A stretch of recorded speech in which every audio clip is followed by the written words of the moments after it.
అందరికీ తెలుసు. ఉగ్రం వీరం మహావిష్ణు జ్వలంతం సర్వతోముఖం నృసింహం భీషణం వస్త్రం మృత్యుం నమామ్యహం.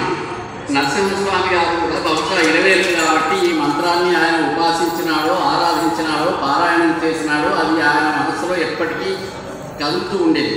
అందుకనే నృసింహస్థితిలో ఆ మంత్రాక్షరాలన్నీ వచ్చేటట్టుగా రాసినారు. కొన్ని అక్షరాలు రాసినవి మళ్ళీ మళ్ళీ ఎందుకు రాస్తారు అని నాకు ఒక శ్లోకంలో ఒక పెద్ద అనుమానం వచ్చింది. మనం నిత్యం చేసేటువంటి నవగ్రహ స్తోత్రాల్లో ఒక గ్రహాన్ని గురించి చేసే స్తోత్రంలో ఒకటే మాట 2 సార్లు వాడినాడు, రెండింటికి ఒకటే అర్థం. ఇట్లా ఎందుకు వాడినాడు అని నేను చాలామంది పండితులను అడిగినాను.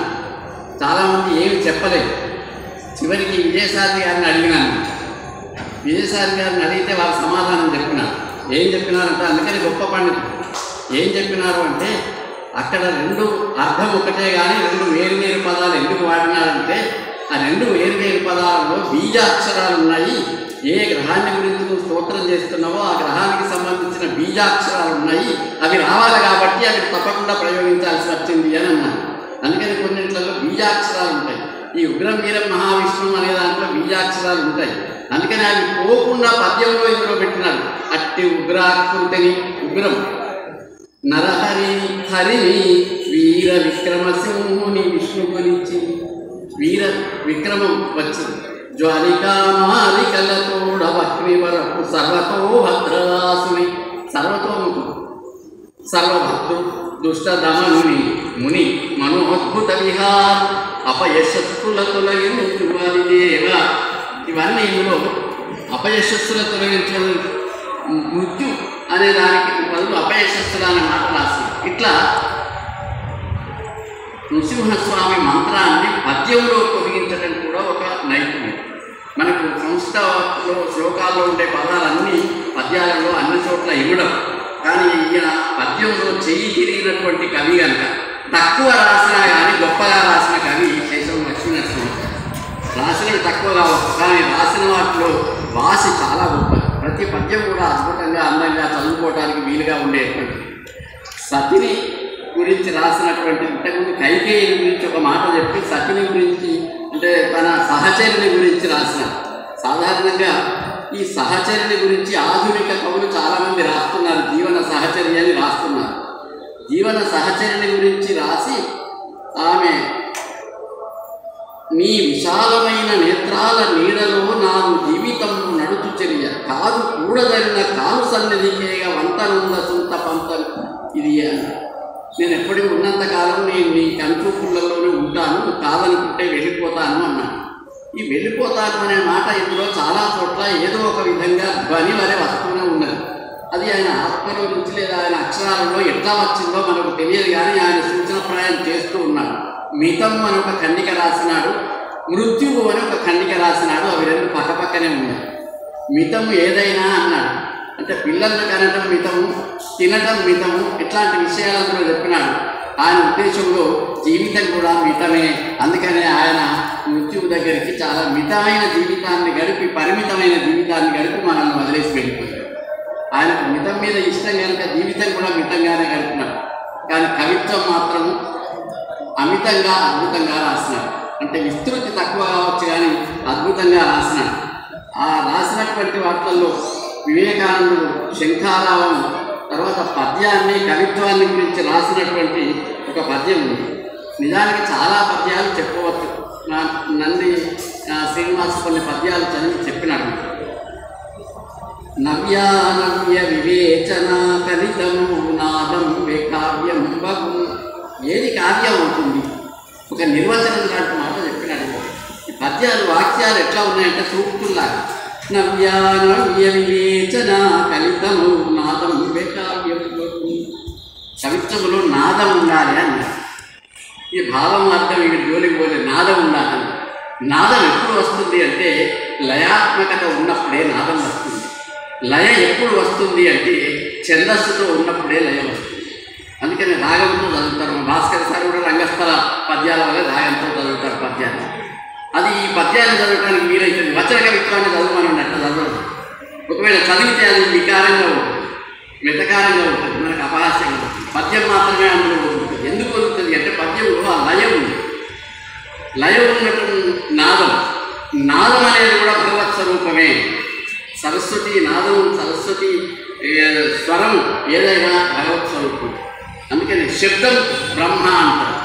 నాదం శబ్దం, శబ్దం బ్రహ్మ. నవ్యాన్య వివేచన కలితము నాదం కావ్యం పగు దివ్యా దివ్య రహస్య సంకలిత సందిప్తం వివృత్యం పగు. ఇంకొకటి ఏమంటున్నాడంటే దివ్య అదివ్య రహస్య సంకలితం అన్నాడు. ఈ ఒక పద్యంలోనే ఈ పుస్తకంలో ఉన్న అన్ని విషయాలు వస్తాయి. దివ్య అదివ్య సంకలనంలో ఉన్నాడు. దివ్యం అంటే దేవతలకు సంబంధించినవి, అదివ్యం అంటే భూలోకానికి లౌకికమైన విషయాలకు సంబంధించినవి. వీటన్నిటిని కలిపి చెప్తే అది హృదయం బాగుంది, మనకు మనసుకు హత్తుకుంటుంది. దేవుని గురించి చెప్పినా హత్తుకుంటుంది, సమాజం దేశం గురించి చెప్పినా హత్తుకుంటుంది. భవ్య భవ్య సుభావనా కలిత సద్భావ్యం సద్భావం దివ్యం బగు. భవ్య భవ్య సుభావనా కలిత, భవ్యమైనటువంటిది అభవ్యమైనటువంటిది. అంటే ఏది మంచిదో అది చెప్పాలి, ఏది మంచిది కాదో కూడా చెప్పాలి. ఏది మంచిది కాదో కూడా చెప్పడం అవసరం. అందుకని ఈ రెండింటిని కలిపి చెప్పేటువంటిదే దివ్యమైన భావన ఉంటుందన్నాడు. ఇందులో ఇంకొక అర్థం ఉంటుంది, సత్తు అసత్తులు అని ఉంటుంది. ఏది భవ్యము అంటే దివ్యమైనది ఏది అంటే సత్యమైనది దివ్యం. ఏది సత్యము అంటే ఏది నిత్యమైనదో అది సత్యం. ఏది నిత్యమైనది అంటే ఏది మార్పు లేకుండా ఉంటుందో అది నిత్యమైనది. మనము మన పదార్థాలు, మన జీవితాలు, జీవాలు, లోకము ఇదంతా కూడా నిత్యము చలనమైనది, పరిణామశీలమైనది. ఇది ఎప్పుడు మారుతూ ఉంటుంది. చిన్నప్పుడు ఉన్నట్టు ఇప్పుడు లేవు, ఇప్పుడున్నట్టు ఇంకో 4 ఏళ్ళకు ఉండడం, అసలు కూడా ఉన్నాం కావచ్చు. నా విషయం చెప్పుకుంటున్నా, ఎవరు తప్పు పట్టుకోవాలి. అందుకని పరిణామం ఉంటుంది. ఏది పరిణామానికి గురి అవుతుందో అది అనిత్యం. ఏది పరిణామం లేకుండా ఉంటుందో అది అవ్యయం, అది స్థిరం, అది సత్యం, అది భవ్యం, అది దివ్యం. దాని గురించి చెప్తా అంటున్నాను. దాని గురించి చెప్తే మనకి ఇష్టం, అది దివ్యం. అదివ్యం అంటే మరి బతికినంత కాలం మనం బాగుండాలి కనుక లౌకికమైనటువంటి విషయాలు కూడా మనం పట్టించుకోవాలి. అందుకని దివ్యాదివ్యములు, భవ్యాభవ్యములు, సవ్యాసవ్య వివక్ష సంకలితమే విశ్వాదరం అయ్యేది. ఏది సవ్యము, ఏది అపసవ్యం, ఏది సవ్యం అయినది, ఏది అపసవ్యమైనది అనేది యజ్ఞోపవీతం సవ్యాపసవ్యాలు చేసుకుంటాం. మంచి చెడులు రెండు ఉంటాయి. ఇవన్నీ తెలిసినప్పుడే మనం విశ్వ ఆదరం అయ్యేది, లోకంలో ఆదరం పొందుతుంది అంటాడు. ఈ పద్యంలో విషయాలు చెప్పడమే కాక ఈ పద్య నిర్మాణం కూడా ప్రత్యేకమైనది. సార్కుల పద్యం. ఇందులో ప్రతి ఒకే తూగులో నడిచిన పాదాలు, ఈ పాదాలన్నీ ఒకే తూగులో నడిచాయి. అన్ని పద్యాలలో ఇట్లా ఒకే తూగులో నడవదు. నీ నేత్రాంచరణ వ్యభవ్య సుషమా నిర్మిద్ర కాంత్యుజ్వలం బానందాం ఉదియందరేలగను నేనర్పించు. ఈ 2 పాదాలు అయిపోయినాయని వేరే.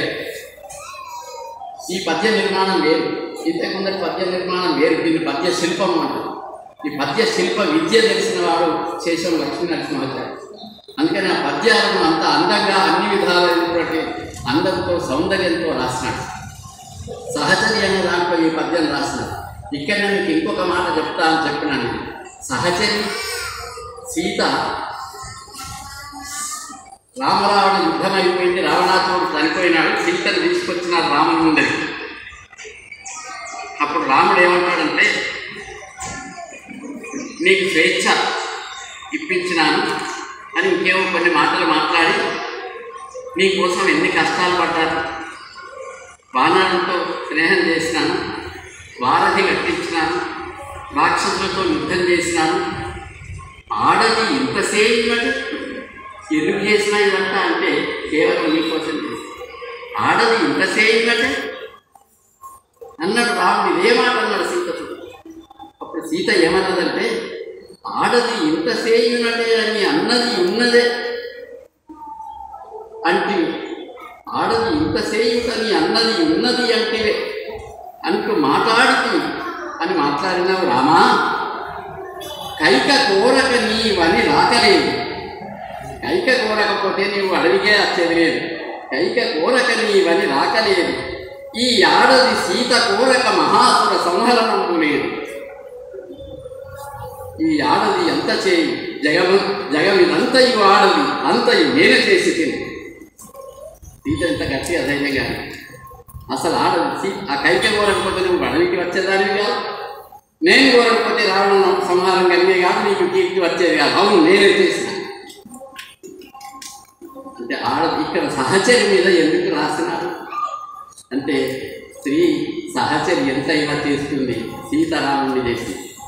ఈయన వైష్ణవుడు, రామాయణం బాగా చదువుకున్నవాడు, అనేక కల్పవృక్షం లాంటివి బాగా అవపోషణం పట్టినవాడు. అందుకని ఈ రహస్యాలన్నింటినీ ఈ పద్యాలలో ఆయన నిబంధించారు.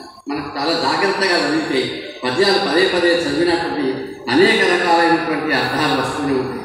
అధ్యాపకత్వం మీద కూడా రాసిన ఆయన పిల్లల మీద, తాను ఉపాధ్యాయుడిగా చాలా కాలం పనిచేసినాడు కాబట్టి పిల్లల గురించి వీడిపోరు అని బహుశా తన పదవి విరమణ పొందినప్పుడు ఎప్పుడో రాసి ఉంటారు. ఇది మొదటి ఆవిష్కరణకు నేను రాలేదు, నేను వచ్చి ఉంటానని మా అంతాచార్య నేను రాలేదు, నాకు తెలియదు. నాకు అసలు వీరితో బతికి ఉండగా పరిచయం లేకపోవటం అనేది నాకు ఒక విధంగా దురదృష్టం. కొన్ని చాలా జరుగుతూ ఉంటాయి. నేను శతవాహన కృష్ణమాచార్యులు గారు 1970లలో 68, 67, 69లో నేను జగిత్యాల కాలేజీలో చదువుకున్నా. అప్పుడు మా పక్కనే కోరుట్లలో శతవాహన కృష్ణమాచార్యులు గారు ఉన్నారని నాకు తెలుసు. కానీ అదేమిటో ఆయన జీవితకాలం ఉన్నంతకాలం నేను ఆయన దగ్గరికి వెళ్ళలేదు. ఆయన పోయిన తర్వాత చాలాసార్లు ఏడ్చినాను. ఎంత ఎంత దౌర్భాగ్యము, అటువంటి వాళ్ళని చూడలేదు. నాకు శేషం వారు, వేరే శేషం వారు మిత్రులు, కానీ వీరు ఎందుకు కలవలేదో ఎట్లా కలవలేదో నాకు తెలియదు. అట్లాంటి ఒక గొప్ప మంచి మిత్రుడిని కూడా నేను చూడలేకపోయినా. బాలురు మీ హృదయ వల్లిక మిక్కిలి కోమలం. పద్యంలో తేడా ఉంటుంది. ఇంతకుముందు చదివిన శార్దూల పద్యానికి, పిల్లలతో చెప్పే పద్యానికి, పద్యంలో ఉండే పదాల పొందిక కానీ పద్య నిర్మాణంలో ఉన్న నైపుణ్యం కానీ ఇక్కడ చూడాలి. బాలురు మీ హృదయ వల్లిక మిక్కిలి కోమలము, ప్రక్షాళన చేయగా కలుగు సద్గురువర్యుల మాట మీర కను మాలిమి మీర సత్గుణ సమాధానము శిష్ట మార్గము చాలగ పట్ట జీవనము సభ్య ప్రపంచము నెట్టు నిండు. ఇది ఎంత అలవోకగా చెప్పినట్టుగా ఉంది. ఎక్కడ కూడా కష్టపడి ప్రయత్నం చేసి ఈ ఎత్తి పడటానికి ఏమన్నా చేయాలన్నా, గణం పడటానికి ఏమన్నా చేయాలన్నా రాసేవాళ్ళు చాలామంది ఉన్నారు. చెప్పిన అన్న మాటనే అని చెప్పిన మాటలు చెప్పి రాసేవాళ్ళు చాలామంది ఉన్నారు. అట్లా కాదు, ఒక చాలా గొప్ప చేయి తిరిగినటువంటి కవి. ఇందులో నిజానికి చాలా విషయాలు నేను చెప్పుకోవాల్సి ఉన్నాయి, కానీ సమయం ఎక్కువ లేదు కాబట్టి ఇట్లాంటి ఒక గొప్ప పుస్తకానికి ముందు మాట రాసే అవకాశాన్ని, ఇవాళ మాట్లాడే అవకాశాన్ని ఇచ్చినటువంటి వసుధాదేవి గారికి, మా రామ్మోహన్ శర్మకు, వరప్రసాద్ గారికి, నిర్వాహక మిత్రులకు అందరికీ కూడా, మా రామకృష్ణ కూడా, ఇట్లాంటి వాళ్ళు చాలామంది మాట్లాడే వాళ్ళు ఉన్నారు నిజానికి. అందరికీ కూడా నమస్కారాలు, ధన్యవాదాలు.